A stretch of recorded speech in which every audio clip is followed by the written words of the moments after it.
análisis profundo de este principio, el problema que se plantea es este paso del espíritu puro a la materia, producto de un acto de la voluntad sola y exclusiva de Elohim, ¿pudo efectuarse sin transición? Es una pregunta. La respuesta es no. Nachmanides hace constar desde el principio la existencia de una fuerza dinámica que constituye el elemento intermedio entre el espíritu y la materia. Se trata de una fuerza amorfa, indeterminada, confusa, que la Torá designa con el vocablo de tohu, de características inciertas, y esa palabra pues la vimos en el primer texto, ¿verdad? Pero cuya propiedad esencial es la de poder darle forma al ser en potencia, para convertirlo en un ser de acto. Y Isaac Luria la describe como una luz providencial que proviene del infinito, que se extiende en el espacio. Yo espero que cuando estén, o sea, que puedan entender, ¿verdad? De lo que estamos hablando, ¿verdad? Esperamos y confiamos que el Ruach del Todopoderoso influya en cada mente, en cada corazón, ¿verdad? Para poder entender todas estas cosas. Esta luz se compone de una infinidad de puntos aislados, de los cuales habló anoche la hermana, ¿verdad? Y vamos a ver por qué digo de los cuales habló anoche la hermana. Aislados que se difunde en forma atomizada. El resultado de un mundo constituido por puntos luminosos, Olam Ha Nekudot, que él considera como el mundo de la confusión, Olam HaTohu, o Tohu. Se trata del elemento productor de la materia y de sus características. Parecen sustraerse a la influencia general de las leyes naturales. La doctrina judía supone la intervención de un factor que se sitúa entre la nada y la sustancia, y que es esta fuerza dinámica a la que se refieren los filósofos judíos es similar al concepto de energía física, la energía física nuclear.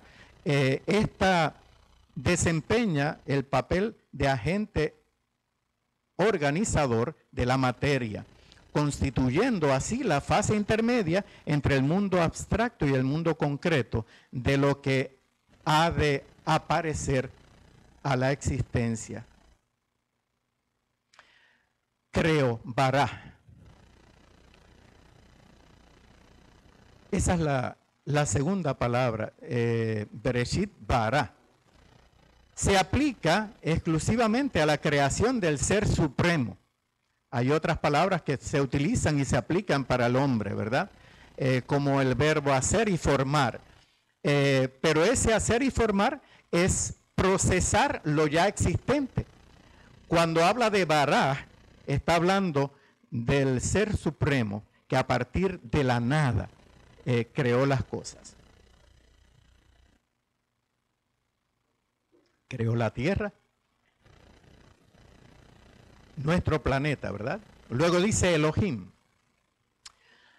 La Torá coloca el nombre de Elohim en tercera posición, haciendo preceder las nociones del tiempo y la creación. Pues su propósito es informar al hombre desde el principio de que el conocimiento del Creador solo puede adquirirse a través del conocimiento de su creación. O sea, al conocer sus obras, la obra de sus manos, conocemos al Creador, y de las experiencias, fenómenos y categorías de la vida terrenal. La formulación del primer versículo nos sugiere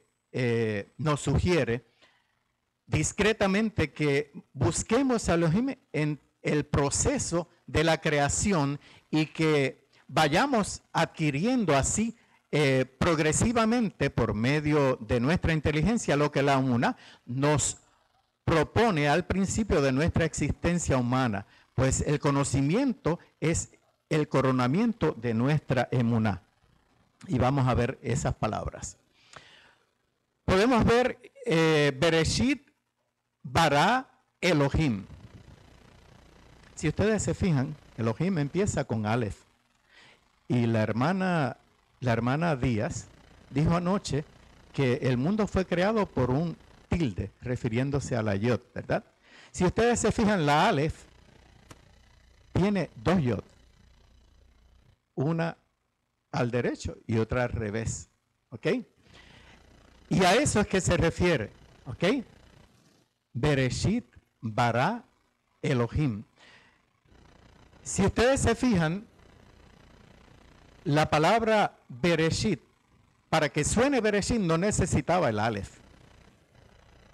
Para nada, ¿ok? Sin embargo, está puesto allí, sabiamente, con un propósito, ¿verdad? Porque ese es el nombre, precisamente así empieza el nombre de Elohim, con un Aleph. ¿Ok? Así que en medio de ese principio que Elohim hizo la tierra, en ese podemos encontrar a Elohim a través de la naturaleza, a través de su creación. Luego dice Bará, y la palabra, o sea, la letra Aleph aparece al final de la palabra Bará. ¿Ok? Luego Elohim, cuya primera letra es una Aleph. Así que podemos, el relato tanágico comienza con la letra Bet, mayúscula, o sea, de hecho es más grande de lo corriente. Si ustedes se fijan, las demás tienen un tamaño normal, mientras esa Bet es un tamaño grande, está más exaltada. Como si quisiera subrayar que la creación del universo es solo el segundo factor y que por lo tanto le corresponde al hombre buscar al primero, es decir, al creador, que es anterior al tiempo y a la creación. Así les muestro la letra Bet engrandecida. Behaaretz haita tohu ba bohu, tohu ba bohu. Y la tierra era yermo y caos, y había oscuridad y sobre la faz del abismo, y el ruaj del Elohim planeaba sobre la faz de las aguas. Vamos a observar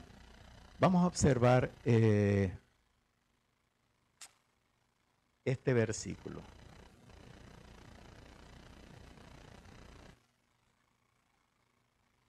Y vamos a ir un poquito atrás. Donde está el primer. Después voy para atrás de nuevo. Ok.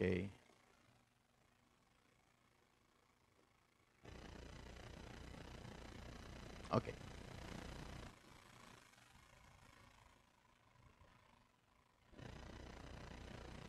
Ok. Dice que la tierra era yermo y caos, y esas palabras son las de tohu y bohu, traducidas en la Biblia, o sea, la voz de la Torá. Y había oscuridad sobre la faz del abismo, y el ruaj de Elohim planeaba sobre la faz de las aguas. Yermo, ¿qué es yermo? Se aplica a un terreno que está despoblado, sin habitar. Se aplica al terreno que está sin cultivar o estéril.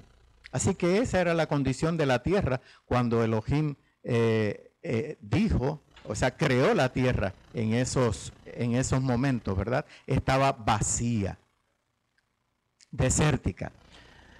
La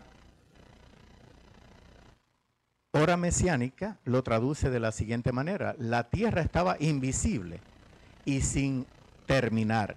La oscuridad estaba sobre la faz del abismo, y el ruaj de Elohim se movía sobre la superficie de las aguas.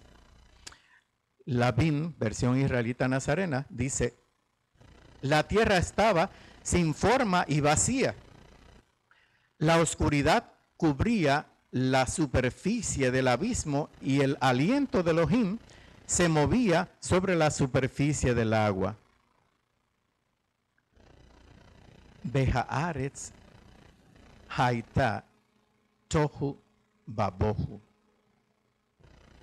Según Rashi y otros comentaristas como Iván Ezra, consideran el verso 1 y el verso 2 como pertenecientes el uno al otro, es una misma frase. En el comienzo de la creación lo traducen: de los cielos y la tierra, cuando la tierra era caos y tinieblas, Elohim dijo: haya luz. Bien, y ahí me quiero detener. Anoche la hermana Flor nos habló que en el principio habían tres elementos, o sea, tres entidades, ¿verdad? Y aquí podemos empezar a ver esas, o sea, primero vimos Elohim, Bará, Elohim, ¿okay? El Padre Eterno creando de la nada. Después vemos que el Ruach, la parte femenina, estaba sobre las aguas. La fertilidad, la parte femenina de Elohim, porque Elohim, en Elohim existe toda la plenitud, ¿verdad? Tanto lo femenino como lo masculino. Y luego dice que dijo,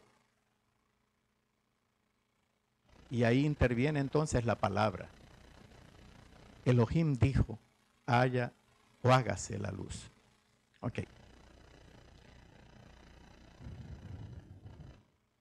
Según esta interpretación, la obra creadora, el primer día fue la luz, pues el elemento original había sido creado anteriormente. Este elemento contenía en potencia tanto la sustancia como tohu, el principio organizador de la forma bohu, capaz de conferir a los objetos el aspecto de una sustancia sólida, líquida, gaseiforme,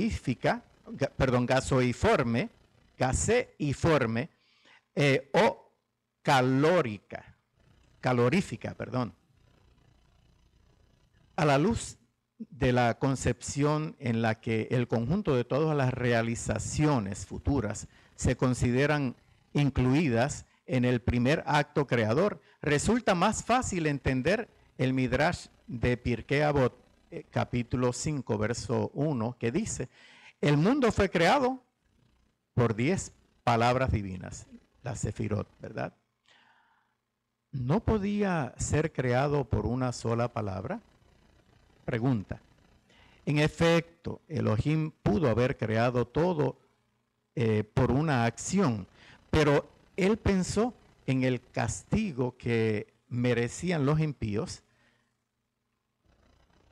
que destruyen al mundo creado por las 10 palabras, y en la recompensa de los justos que conservan el mundo creado por 10 palabras. La actitud del Creador podría compararse a un arquitecto que diseña una vidriera bien grande, pero esa vidriera la divide en partes, pensando en que si a alguien se le ocurre tirar una piedra, rompa una sola sección de la obra, ¿verdad? Y pueda ser esa sección reparada o repuesta mucho más fácil. Asimismo, si el Creador edificó su universo con 10 palabras y con un solo acto creador fue para limitar el castigo merecido por los impíos, para acarrear con sus actos la degradación del mundo y para incrementar la recompensa de los justos que conservan la vida de cada uno de los 10 partes constitutivas del edificio universal.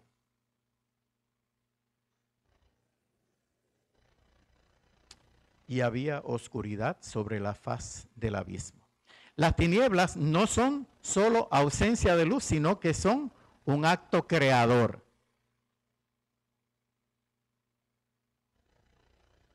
El libro de Yeshaya o Isaías, capítulo 14, verso 7, dice: el Eterno soy yo formo la luz y creo las tinieblas.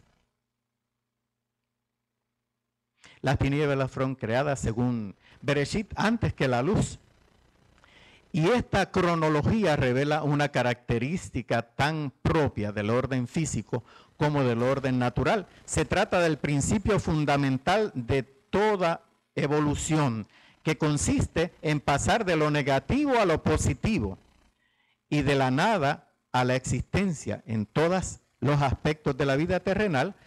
Este es el único camino a la perfección, de lo negativo a lo positivo. Por eso el día empieza con la oscuridad, ¿verdad? A la puesta del sol.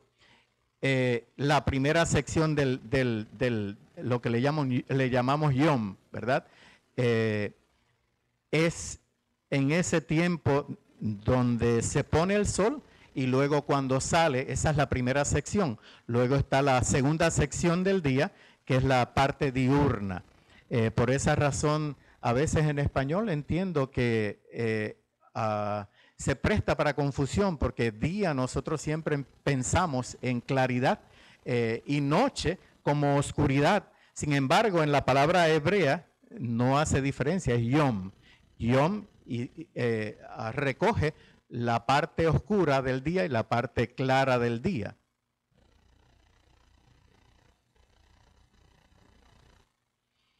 Y el espíritu de Elohim planeaba sobre la faz de las aguas. La presencia misteriosa, invisible y radiante del ser divino planeaba sobre la materia inanimada para insuflarle el soplo de vida y transformarla en la sustancia del mundo mismo. El agua, por ser la sustancia a partir de la cual el universo pudo generarse, fue el primer elemento que exalta la gloria, el kabod del Eterno. Teilim, capítulo 23, Salmos, capítulo 93, verso 4 dice: voces surgidas de la profundidad de las aguas, de los potentes olas del mar, entonaron el himno. Todopoderoso es el Eterno en las alturas. Así que el primer elemento que alaba al Todopoderoso son las aguas, ¿verdad? Por eso, Rashi dice, el trono de la majestad divina permanecía en los espacios y planeaba sobre la superficie de las aguas. Sigue diciendo, y dijo Elohim, haya luz, y hubo luz. La acción de hablar aplica al ser divino, o aplicada al ser divino, es un acto de voluntad, según la guía de los descarriados, capítulo 1, verso 65. De acuerdo con el Sefer Yetzirah, solo el creador, o en el creador, hay una reacción de unicidad entre pensamiento, palabra y acción. Y está interesante. Pensamiento, palabra, acción. ¿No ven algo más ustedes allí? Pensamiento, palabra, acción. ¿Qué es la acción? Lo identificamos con el Ruach, ¿verdad? ¿Qué es palabra? Lo identificamos con quien nosotros llamamos el Hijo, ¿verdad? Así que el pensamiento está identificado con Hashem, el Eloa sublime, altísimo. Estas tres acciones se denominan Sefar, número o expresión de la inteligencia, Sipur, el relato o expresión de la palabra, y Safer, la escritura o expresión del acto. De ellas derivan los Sefirot, que son las esferas o las emanaciones, ¿verdad?, de la divinidad. de la cual habló la hermana Díaz anoche, en virtud del poder creador inherente a su unidad funcional. Y ahí tenemos un diagrama de lo que ya había presentado la hermana. Vemos en el centro cómo está, hay 4 de esas emanaciones y a los extremos hay 3 en cada una. Binah, Geburah, Hod, Keter, Daat, Tiferet, Yesod, Malhut, Jochma, Hesed, Nesach. Y dijo, haya luz. Desde el día en que el mundo fue creado, el hombre se vio separado de la luminosa esfera celeste por espesas capas de materia. La tarea más urgente y fundamental que le concierne en todas las épocas ha sido la de conseguir que la luz resplandeciera en medio de las tinieblas. Bendito sea el Todopoderoso. Y la luz se hizo. Esta luz es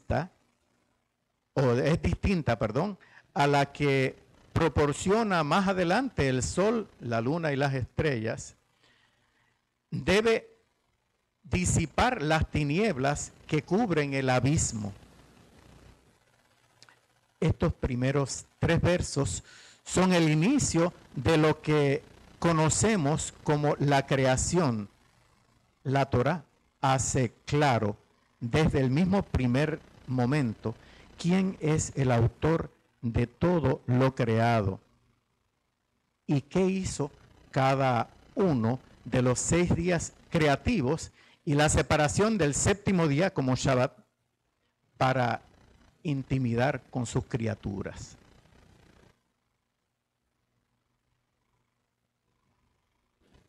Okay. Déjame irme atrás. Verso 4. Y vio Elohim que la luz era buena y separó Elohim la luz de la oscuridad. Separó la luz de la oscuridad. ¿Sí?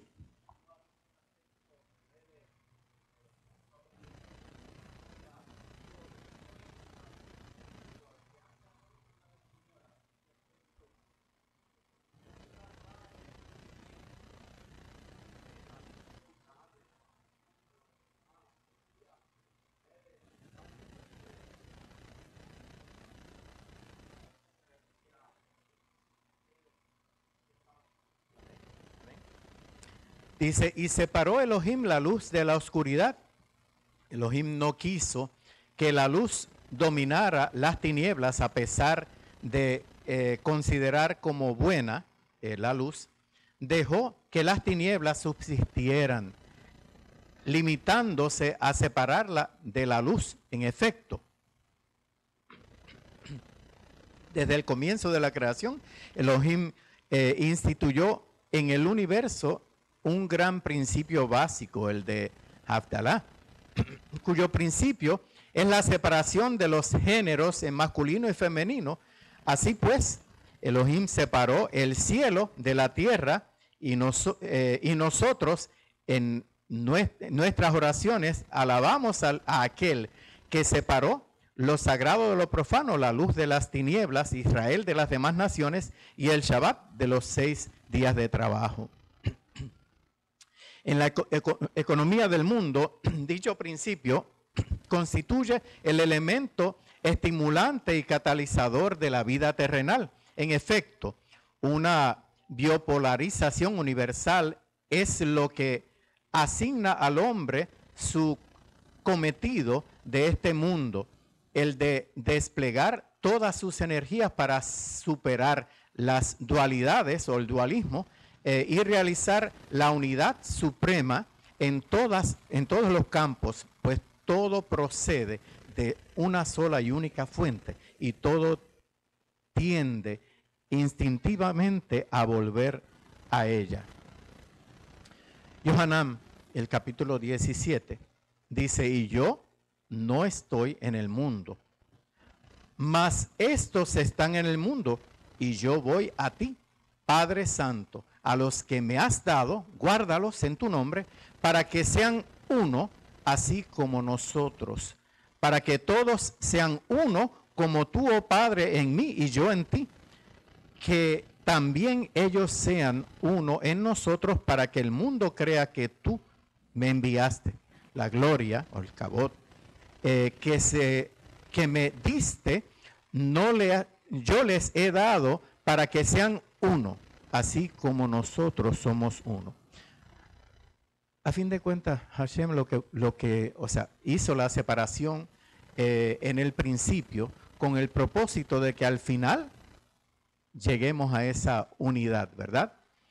El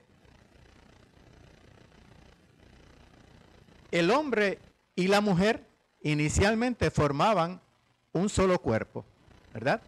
Un solo ser. Dicen los comentaristas, el Midrash dice que Adán, cuando fue sacado de la mano del Eterno, tenía los dos sexos. Luego, en el capítulo, Adán, en sí mismo, en su propio cuerpo, tenía los dos sexos. En el principio, cuando salió de la mano del Creador. Luego, fue cuando él vio que todos los animales tenían un macho y una hembra, y él no tenía una ayuda idónea, ¿verdad? Entonces, fue cuando Elohim le dio, que aparece luego en el capítulo 2, produjo sueño. Esos son los comentarios, ¿ok? Esos son los comentarios. Y es lo que da a entender la Torah, que a veces nosotros no la entendemos al leerla simplemente, ¿verdad? Posteriormente entonces separa al hombre, quitándole la parte femenina,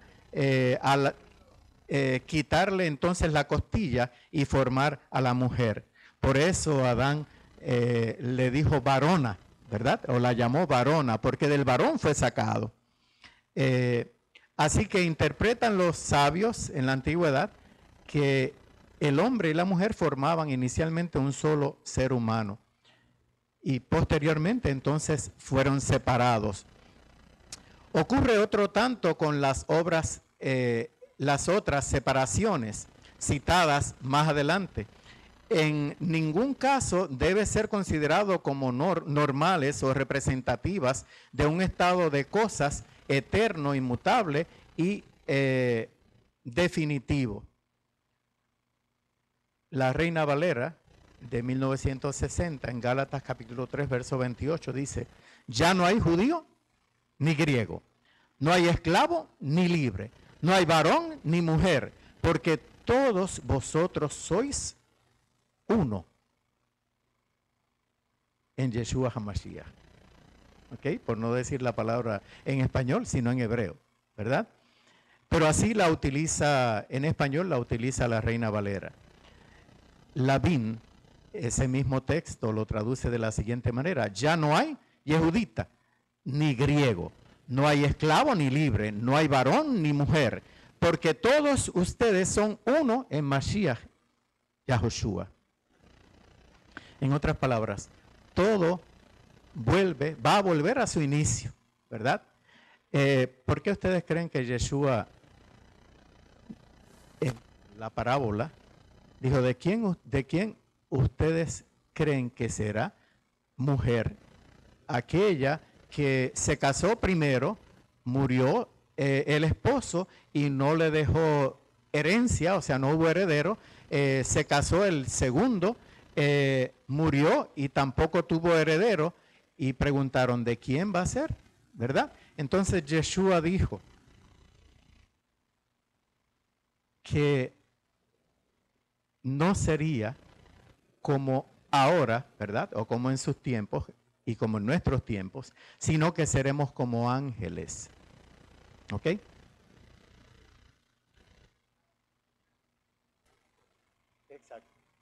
Eso es lo que entendemos. Bien. Bien. Yo espero que esto no sea un, como digo, un escándalo, ¿verdad? Bien. El código real, o sea, ECR, el código real, lo traduce de la siguiente manera. Por lo que ser judío o no judío, siervo o esclavo, varón o mujer, no es lo importante, pues ahora todos sois parte de uno, Mashiach. ¿Ok? La superación entre la luz y las tinieblas está destinado a ser superado en el mundo futuro cuando una luz nueva resplandezca sobre Sión. Paralelamente, la separación que existe entre Israel y las demás naciones desaparecerá gracias al desarrollo de las fuerzas morales de la humanidad pasado el milenio del Mesías, ¿verdad? Del séptimo milenio de reposo, donde reinará el Mashiach. Cuando todos los hombres se unan en una común adoración al Elohim uno y todas las discrepancias se resuelvan en el seno de la unidad suprema, entonces los tiempos de la distinción entre el Shabbat y los 6 días de la semana cesarán el paso, o cederán el paso. Ellos también a la época que será enteramente Shabbat, descanso realizado en la vida eterna, ¿verdad? O realización de la vida eterna. Y está refiriéndose al milenio shabático, el séptimo milenio que estamos próximos a entrar, ¿verdad? Y esperamos que sea pronto. No sabemos el día, la hora, no sabemos el momento, pero estará pronto a ocurrir. Libro de Revelaciones nos dice en el capítulo 21, verso 23. La ciudad no tiene necesidad de sol ni de luna que brillen en ella, porque la gloria de Elohim la ilumina y el Cordero es su lumbrera. Y las naciones que hubieran sido salvas andarán a la luz de ella. Y los reyes de la tierra traerán su gloria y honor a ella. Sus puertas nunca serán cerradas de día, pues allí no habrá noche. ¿Ok? Volveremos a la unidad inicial, ¿verdad? Ni siquiera el Shabbat, porque estaremos en un reposo completo, ¿verdad? No habrá diferencia entre naciones e Israel, porque todos adorarán al uno y único, Eloa verdadero. No habrá hombre ni mujer, no habrá diferencia, ¿verdad? Porque todos seremos uno en él. Verso 5, y llamó Elohim la luz día, y a la oscuridad llamó noche. Y fue la tarde y fue la mañana, día 1. Día 1. El orden exigía que se dijese primer día. Sin embargo, no utilizó la palabra Rishon, que significa primero. ¿Ok? Utilizó la palabra Ejad, que significa uno. ¿Ok? No usó el número ordinal, sino el número cardinal. ¿Por qué entonces se ha escrito uno? Porque Elohim era uno y único en su universo, comenta Rashi. Porque Elohim es o era uno y único en su universo. El dualismo de la luz y las tinieblas, instituido en la naturaleza desde el primer día de la creación, es seguido en el texto de la Torá por una expresión que subraya la presencia exclusiva del Elohim único en medio del universo. Él es uno y solo uno, a pesar del dualismo que impera en los fenómenos naturales. Y cada mañana, al comenzar el día, cuando el judío se dispone a proclamar con el Shema Israel, Adonai Eloheinu, Adonai Echad, la doctrina monoteísta puro, del monoteísmo puro, empieza por reafirmar con fuerza que la luz y su contrario, las tinieblas, tienen un autor común, un Eloa único, Yotzer Or Ubore Hoshech, formador de la luz y creador de las tinieblas, que hace surgir la armonía más perfecta a partir de las contradicciones aparentes de este mundo. Y aquí aparecen los trazos, el párrafo, ¿verdad? ¿Dónde aparece esto? En el Birkat Shelomó. Dice, el Elohim bendito, grande en conocimiento, que preparó y actuó en los rayos del sol, el bondadoso, que formó honor a su nombre, colocó luminarias alrededor de su poder, los líderes de sus santas legiones exaltan al omnipotente, continuamente relatan la gloria de Elohim y su Kedushá. Bendito serás, eterno, Elohim nuestro, en los cielos arriba y en la tierra abajo, por sobre todas las alabanzas de las obras de tus manos y por sobre las luminarias de luz que formaste, ellas te glorificarán. Capítulo 6. Y dijo Elohim, haya un espacio en medio de las aguas y separe las aguas de las aguas. Haya un espacio. Rashi interpreta que el espacio se consolide. Él lo traduce de esa manera, se limite. Aunque habían sido creados desde el primer día, los cielos permanecían fluidos.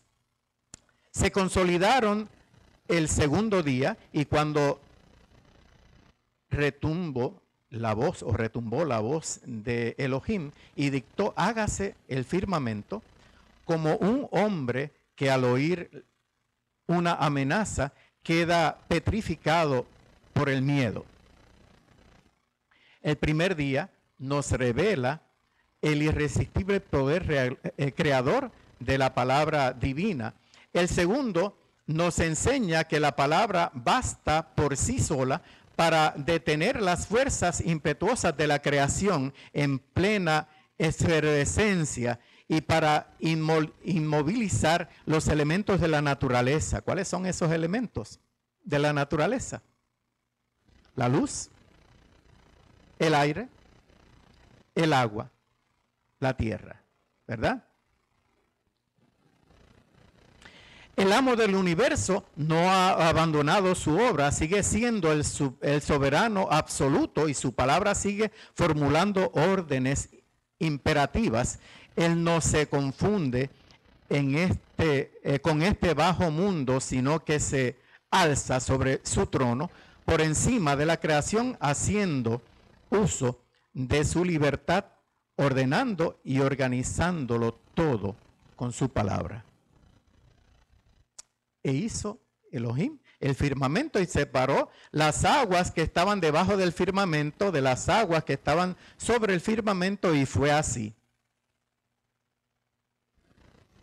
En esos momentos, esa parte fluida de la atmósfera que estaba completamente fluida, entonces separa la parte de arriba, la parte de abajo y deja un espacio. ¿Por qué no dice la Torá? El segundo día vio Elohim que era bueno. Sencillamente, a lo menos referente a la luz, dijo que era bueno, y luego cuando vio la obra que había hecho el tercer día, dijo que era bueno, ¿verdad? Pero en esta ocasión no menciona que era bueno. ¿Por qué razón? Porque aquel día tuvo lugar la división de las aguas, la división nunca es buena. ¿Okay? Es cierto que también el primer día asistimos a una división, pero se produce entre dos elementos diferentes, la luz y las tinieblas, mientras que en el segundo día los elementos que se separan es uno mismo, ¿verdad? Una misma categoría, las aguas. Aguas de arriba, aguas de abajo. Y este tipo de división no puede en ningún caso ser calificado de bueno, aunque sea indispensable para la vida universal y constituya uno de sus principios fundamentales. Verso 8. Y llamó Elohim al firmamento cielo, y hubo tarde y hubo mañana, día segundo. Ahí no mencionó, y vio Elohim que era bueno, ¿verdad? Y ya los sabios explicaron que la razón por la cual ocurría esto es por la separación que hubo de las aguas de un solo elemento. Verso 9. Y dijo Elohim, júntese las aguas de debajo del cielo en un lugar y aparezca lo seco, y fue así. Verso 10. Y llamó Elohim a lo seco tierra, y al conjunto de las aguas llamó mares, y vio Elohim que era bueno. Vio Elohim que era bueno. ¿Ok? Ya estamos hablando de después del segundo día. El tercer día de la creación es un día fasto en el que se